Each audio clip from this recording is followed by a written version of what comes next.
J'ai réalisé cette vidéo pour montrer à quel point le jeu est excellent, contrairement à ce que disent certains. Tant graphiquement que au niveau de la vitesse et des sensations. Voilà, on apprécie bien un petit crash là.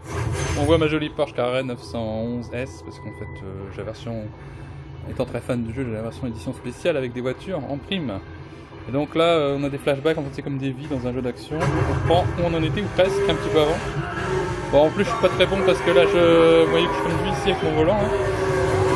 Je filme et commente en même temps que je joue, et surtout j'ai une main occupée avec ma caméra et du coup je ne peux utiliser le frein à main. Donc ça va être très chaud, je peux faire que des ralentissements pour tourner. Là un petit coup de frein à main avec le petit doigt, c'est tendu. Faut surtout pas dépasser les flèches oranges parce on perd une vie, en fait, faut éliminer quoi. Et là le but, vous voyez en haut là, de l'écran 2 sur 10, en haut à gauche, c'est de doubler 10 personnes avant l'arrivée, tout en échappant à la police. Donc en fait on a deux enjeux dans le même niveau. Échapper aux flics et battre 10 concurrents. Là je suis bloqué, j'ai intérêt à faire une marche arrière speed, j'ai quelques secondes pour repartir. Trop tard, voilà. Donc c'est très speed, très tendu pour être d'adrénaline. Donc les gens qui trouvent que c'est mou et qu'ils préfèrent des jeux plus musclés, je sais pas où ils vont, mais moi en tout cas j'en ai pas vu d'aussi intense depuis bien longtemps, depuis Split Second en fait. Et je le préfère aussi à Split Second parce qu'il est plus varié. Parce que là on est avec la police dans Las Vegas à faire une course poursuite, mais il y a d'autres niveaux, on est dans les montagnes. Par la suite on sera dans la neige, comme dans la démo, à échapper à des avalanches. Il y avait aussi des tempêtes de sable où on voyait rien devant nous. Bref, c'est très diversifié, puisqu'en fait on traverse tous les États-Unis. Attention, on appréciera aussi les voix des flics qui sont jamais, les répliques de la police qui sont jamais les mêmes, quasiment jamais les mêmes. Donc on y a différentes répliques, mais on a un gros paquet. Du coup ça augmente encore le réalisme.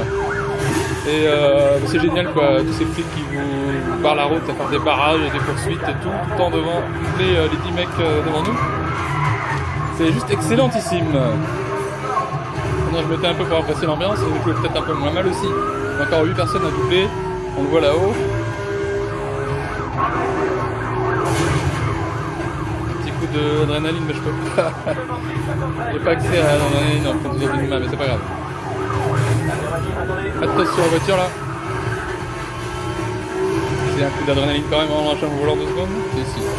Voilà, encore plus de vitesse pour ceux qui veulent en plus. Attention, lâcher le volant, c'est pas une bonne idée. Surtout quand il y a un barrage. Donc je rappelle que je conduis de la main gauche tout en filmant de la main droite avec mon Xperia Play, tant qu'à faire. Hop, on passe quand même. Et là, frein à main, non. On se démerde comme on peut. Attention, là j'ai du frein à main. On entend le ticket de frein à main. Oui, je suis nul, hein, 7 sur 10, il m'en manque 3. Voilà, j'ai doublé que 7 personnes sur 10. Sans la caméra, j'en doublais que 9, c'était déjà mieux. Et c'est un truc aussi, il y en a qui critiquent la durée de vie, mais en réalité, avec le volant, c'est plus difficile, du coup, la durée de vie est plus longue. Certes, ça recommence les épreuves, mais elles sont tellement fun que c'est pas un problème. Bon, voilà, c'était Need for Speed The Run sur PS3 par Chef Wiggum, alias Sax Power, alias CJ Nukem. À bientôt.